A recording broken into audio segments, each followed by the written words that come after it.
মনে করবে, ঠিক না ভাই? সবার আগে আল্লাহকে মনে করতে হবে, আর কেউ নাই, কিন্তু আমার আল্লাহ তো দেখতেছেন আমি কেমনি গুনাহ করি। রাত্রেবেলা কেউ নাই, আমার মোবাইলে কেমনে আমি অন্যায়টা চাপ দেই। আমার এই ফিঙ্গার তো পৃথিবীর 1 কোটি মানুষের সাথে আমার একজনের সাথে মিল নাই, তা আমি এই ফিঙ্গার দিয়ে না ডানে ঠেলা দেই, বামে ঠেলা দেই, গোপন করে ঠেলা দেই। আমার চোখ, আমার আইডেন্টিটি এখন দুনিয়াতে আধুনিক যে পাসপোর্ট আপনার তৈরি হচ্ছে, এই পাসপোর্টে আপনার চোখ দিতে হয়। আপনারা যারা গেছেন তারা আপনারা পাসপোর্ট অথবা এনআইডি বানাইছেন, দেখেন নাই ভাই? কালো একটা জিনিস বলে এর দিকে তাকান, আসলে ওর দিকে তাকানো মানে কি আপনার চোখকে ওখানে নিয়ে নেওয়া হলো, নিয়ে আপনার আইডেন্টিটি নির্ধারণ করা হলো। তা আপনি আমি আল্লাহরে ফাঁকি দিব কেমনে? যা দেখলাম আমার চোখ তো আমার আইডেন্টিটি হয়ে গেল, আমার নখ তো আমার আইডেন্টিটি হয়ে গেল। অতএব আল্লাহ বলছেন, বান্দা এইটার থেকে বাঁচার জন্য একমাত্র উপায় আল্লাহ ভীতি আর আল্লাহর প্রতি তোমার তাকওয়া। এই 2 গুণ যদি বান্দার হৃদয়ে আসে, সাক্ষাৎ দুনিয়াতে চলে বান্দা, কিন্তু এই বান্দা দুনিয়াতে চললেও সে মূলত জান্নাতে চলে। সুবহানাল্লাহ। এই জন্য আল্লাহ রাব্বুল আমিন বলছেন, যে আল্লাহকে ভালোবাসে, যে আল্লাহর হয়ে যায়, আল্লাহ বান্দার হয়ে যান। বান্দা তখন হাত দিয়ে তার কাজ করে, কিন্তু এই হাতটা আল্লাহর হয়। চোখ দিয়ে দেখে বান্দা, কিন্তু চোখটা আল্লাহর দেখা হয়ে যায়। সুবহানাল্লাহ।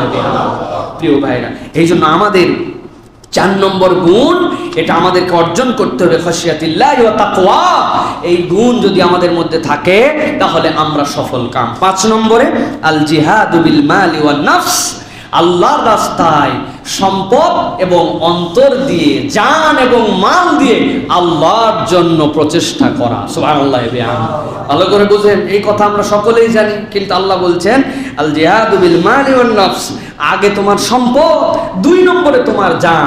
আমাদের অনেক সময় কথায় কথায় বলি তোর জন্য জান দেয়ালাম, কিন্তু 10 টাকা আমাদের বেরোবে না। আছে না ভাই? আছে। আমাদের সাইদি সাহেব হুজুরের ওয়াজ শুনছিলাম, সুবহানাল্লাহ বিহামদি। তার ওয়াজ তো প্রাণবন্ত কথা, তার কথাগুলি মনে হয় কেবল বলে গেছেন এরকম কথা। উনি বলছিলেন যে এই ওয়াজ করছে তোমাদেরকে আল্লাহর জন্য মাল দিতে হবে, জান দিতে হবে। বান্দা বারবার জান দিতে চায়, মাল দিবে না। এক লোক নাকি কুকুর নিয়ে রওনা দিছে, লম্বা সফর, কুকুরকে তার সাথে নিছে গার্ড হিসাবে, মাথার মধ্যে তার রুটি। অনেক দূর গেছে, যাওয়ার পরে তার প্রিয় কুকুর, কলিজার টুকরা, পোষা প্রাণীর প্রতি মানুষের অনেক মায়া হয়, কুকুরের প্রতি, বিড়ালের প্রতি মানুষের অনেক মায়া হয়। যাদের এই পোষা প্রাণী হারায় যায়, মানুষ পাগল হয়ে যায় অনেক সময় এই রকম। তো এখন অনেক পথ যাওয়ার পরে সেই লোক হাউমাউ করে কাঁদতেছে। তো পাশের থেকে একজন এসে জিজ্ঞাসা করছে, বাবা আপনি কাঁদেন কেন? কয়, বাবা আমার এই যে পোষা কুকুর আজকে খাবার অভাবে সে মারা যাচ্ছে, এই দুঃখে কষ্টে আমার কলিজাটা ফেটে যায়, এই জন্য আমি কাঁদতেছি। তো একজন জিজ্ঞাসা করছে, আপনার মাথার মধ্যে কি? কয়, রুটি। আপনার মাথার মধ্যে রুটি, আর আপনি এই আপনার পোষা কুকুর মরে যাচ্ছে, আপনি এই জন্য কাঁদতেছেন। তা আপনার না কান্দে কুকুরের আপনার একটা রুটি দিলেই তো হয়। কয়, বাবা কাঁদতে পয়সা লাগে না, কিন্তু এটা খরচ করলে কষ্ট হয়। এখন উনার জান চলে যাচ্ছে, এই জন্য উনি মাল খরচ করবে না। এই জন্য ইসলাম বলতেছে মাল এবং জান 2টার মধ্যে সম্পৃক্ততা আছে। এই 2টার যে মায়া দূর করতে পারবে, আল্লাহ রাব্বুল আলামিন তার জীবনে সাকসেস দান করবেন। আল্লাহ রাব্বুল আলামিন বলছেন, ওয়া আনফিকু মিম্মা রাযাকনাকুম। আমরা এই আয়াতের অর্থই বুঝি নাই। আল্লাহ বলছেন তুমি খরচ করো, আল্লাহ যে রিজিক তোমাকে দিয়েছেন, মিম্মা রাযাকনাহুম মিম্মা রাযাকনাকুম, তোমাকে যে রিজিক দেওয়া হয়েছে, তাদেরকে রিজিক দেওয়া হয়েছে। এই রিজিক তো আপনার আমার নয়, এটা আল্লাহ আপনাকে দিয়েছেন। আল্লাহ বলছেন সেখান থেকে তুমি খরচ করো।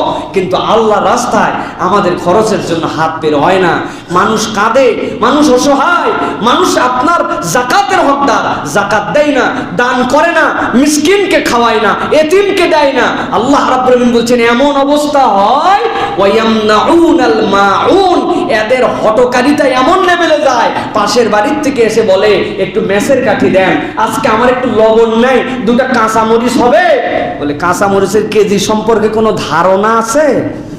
হ্যাঁ, 1200 টাকা কেজি উনি কাঁচামরিচ হাওলাত করতে আসছে। আল্লাহ কোরআনে বলেছেন ওয়ায়ামনাউনাল মাউন, গৃহস্থালী জিনিস পর্যন্ত দেয় না। ভাই একটু কোদালটা দেন, ভাই দিস না তো ভাই, কোদালের হ্যান্ডেল 2 দিন আগে লাগাইছি, আবার কোন সময় নাকি ভাই কোদাল নাই, ভাই হ্যান্ডেলটা লড়বড় করতেছে, দেওয়া যাবে না।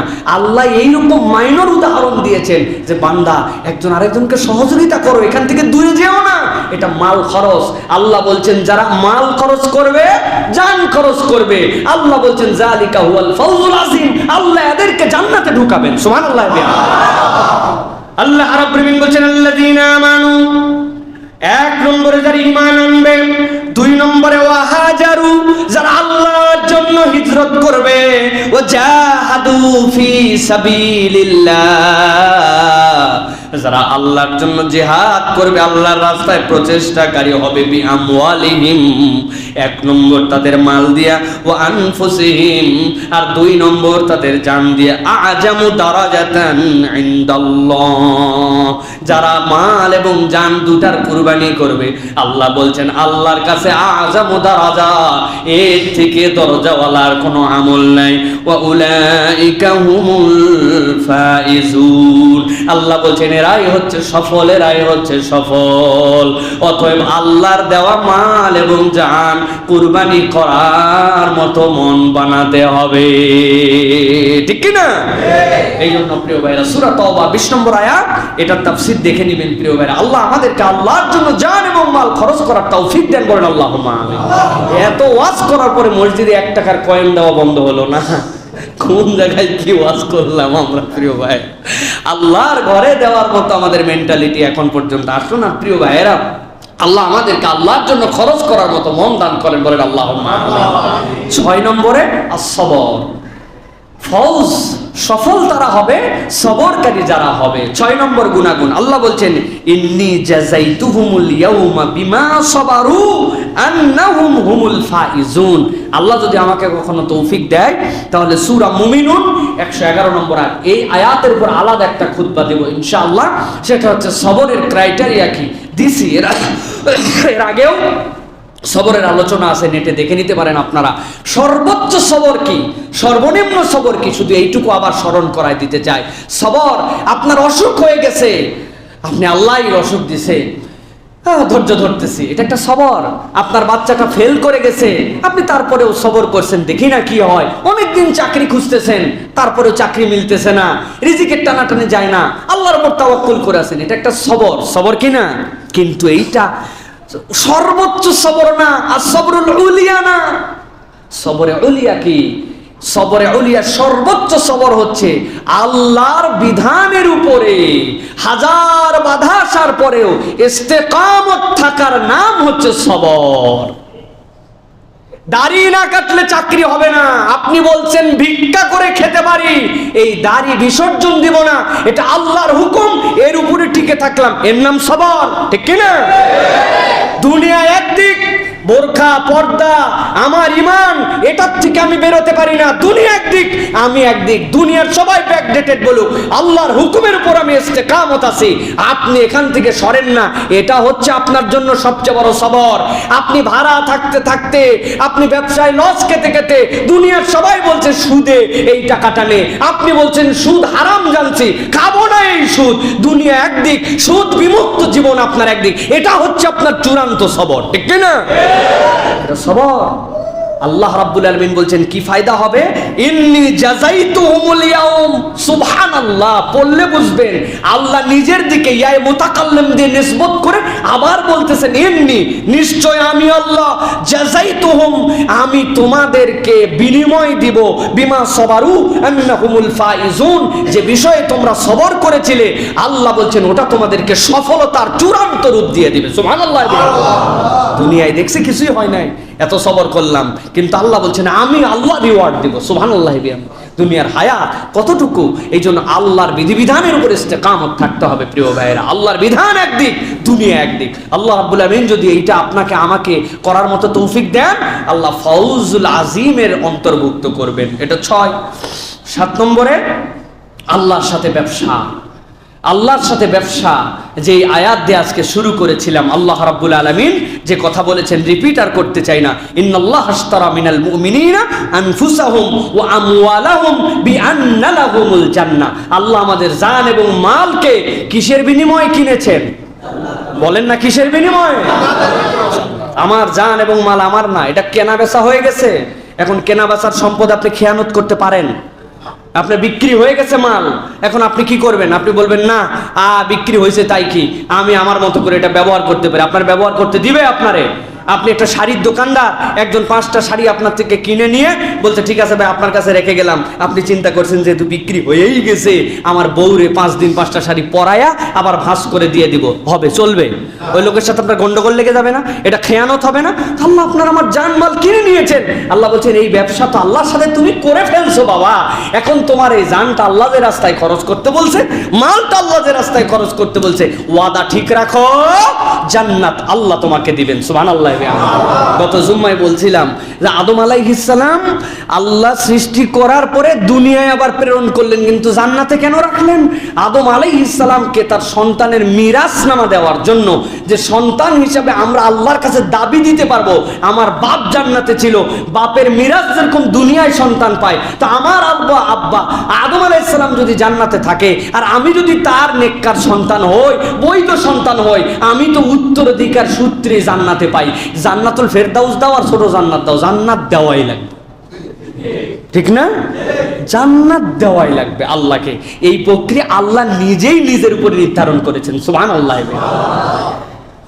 তাহলে 7 নম্বর গেল, সর্বশেষ তাআতিল্লাহি ওয়ার রাসূল, আল্লাহ এবং তার রাসূলের অনুসরণকারী যারা আল্লাহ এবং তার রাসূলের ইতাআত করবে, আল্লাহ বলছেন তাদের জন্য জান্নাত। আল্লাহ রাব্বুল আলামিন বলছেন সূরা আযাব 71 নম্বর আয়াতের মধ্যে আল্লাহ বলছেন ওয়ামান ইউতিল্লাহা ওয়া রাসূলাহু ফাকাদ ফাযা ফাওজান আযীমা।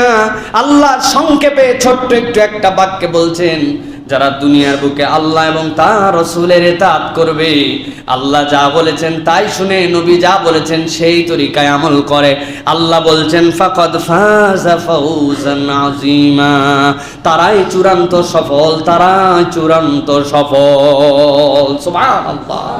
এই আয়াত শুনতে ছোট কিন্তু অর্থ অনেক ব্যাপক। আপনার আমার ইচ্ছা মতো ইবাদত বন্দেগী চলবে না। আপনি রাসূলুল্লাহ সাল্লাল্লাহু আলাইহি ওয়াসাল্লামের সুন্নতের বাইরে আপনি বুদ্ধি খাটায়া আপনার মতো করে ইবাদত বন্দেগী বানাবেন, আবার বলবেন এটা আমার নবীর তরিকা। আল্লাহ এবং তার রাসূল এবং তার সাহাবীদের থেকে কোনো চল্লিশা নাই, আর আপনি চল্লিশা না করলে মনে করেন এই হুজুরও বাতিল হয়ে গেছে, এই গ্রুপও বাতিল হয়ে গেছে। আবার আপনি পরিচয় দেন আমি আল্লাহ মানি, নবীও মানি, তো আপনি চল্লিশা করতে বের করলেন। এটা একটা মাইনর উদাহরণ। এরকম শত শত উদাহরণ আপনার আমার জীবনে পাওয়া যাবে যা আল্লাহ দেন নাই, যা রাসূল দেয় নাই, আপনার সেটা না করলে ভালো লাগে না। নামাজের পরে দোয়া আছে, মুনাজাতও আছে, আল্লাহর পক্ষ থেকে জিকির আজকারও আছে। আপনি দোয়া করবেন, আপনি মুনাজাত করবেন, আপনি আল্লাহর কাছে এই সময় কবুল সময় ইবাদত করবেন। কিন্তু নবী, সাহাবী তারা জীবনের জামাতের পরে একসাথে হাত তুলে সম্মিলিতভাবে মুনাজাত করে নাই। কেউ যদি বলে এটা তরিকায় মুহাম্মাদিয়া না, আপনার মন খারাপ হয়ে যায়। আরে ভাই একটু করলে কি হয়, দোয়া করলেও কবুল হয়, এই সময় ভালো সময়, সবাই মিলে করলে ফায়দা হয়, একটু আবেগ সৃষ্টি হয়। আমরা কি আমাদের দোয়া করতে পারি নাকি? হুজুর করলে একটু ভিতরে অনুভূতি বেশি হয়, নানান অজুহাত দেয়। আবার আয়াত শুনে ওয়া মান ইউতিল্লাহ ওয়া রাসূলাহু ফাকাদ ফাযা ফাওজান আযীমা। সুবহানাল্লাহ। আল্লাহ এবং তার রাসূলের যে অনুসরণ করবে আল্লাহ তাকে সফল করবে। আপনি কোথায় আল্লাহ এবং তার রাসূল অনুসরণ করলেন? এই জন্য ইসলামের মধ্যে কোনো বিদআতের অবস্থান নাই। এখান থেকে আমাদেরকে বেরোতে হবে। বিদআত মানে কি? বিদআতের মূল সংজ্ঞা হচ্ছে ইবাদতের মধ্যে যা আল্লাহ এবং তার রাসূল বলেন নাই নতুন কিছু সৃষ্টি করা, এটা হচ্ছে বিদআত। অতএব আমরা এখান থেকে বেঁচে পূর্ণ আল্লাহ এবং তার রাসূলের অনুসরণকারী হব। বলেন আল্লাহুম্মা আমিন।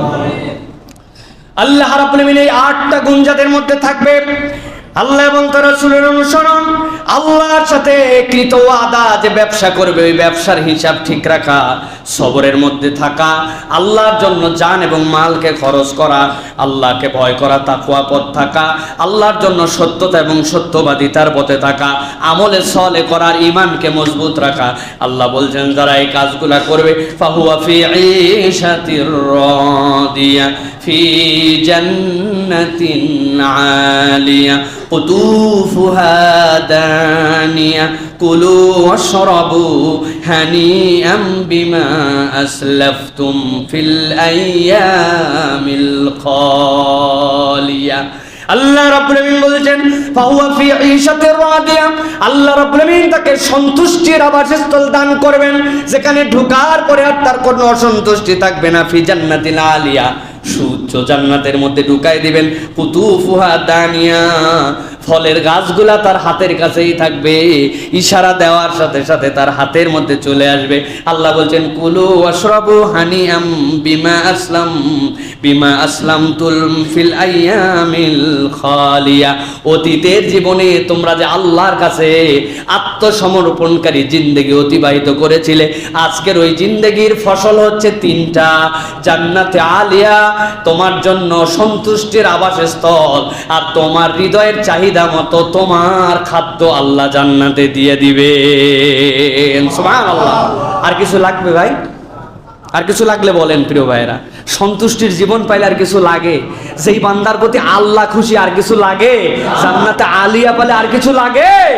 ইমানদার এই ক্ষুদ্র জীবনে কিভাবে? আমাদের তো টার্গেট হবে আল ফাউজুল মুবিন, ফাউজুল কাবীর, ফাউজুল আজিম। এই তিন রাস্তার মধ্যে আমাদের জীবনকে নিয়ে যাওয়া। এই জন্য আল্লাহ বলছেন লা ইয়াস্তাউই আসহাবুন নারি ওয়া আসহাবুল জান্নাহ, আসহাবুল জান্নাতি হুমুল ফাইজুন। জান্নাতি আর জাহান্নামের রাস্তা কখনো এক হতে পারে না। যারা জান্নাতের রাস্তা ধরলো, আল্লাহ বলছেন তারাই সফল কাম। তা আমরা কি জান্নাতের রাস্তা ধরতে চাই? হাত তুলে দেখান আল্লাহকে। ধরতে চাই? ধরতে চাই? বলেন আল্লাহুম্মা আমিন। আল্লাহ আমাদেরকে কবুল করুক, বলেন আল্লাহুম্মা আমিন।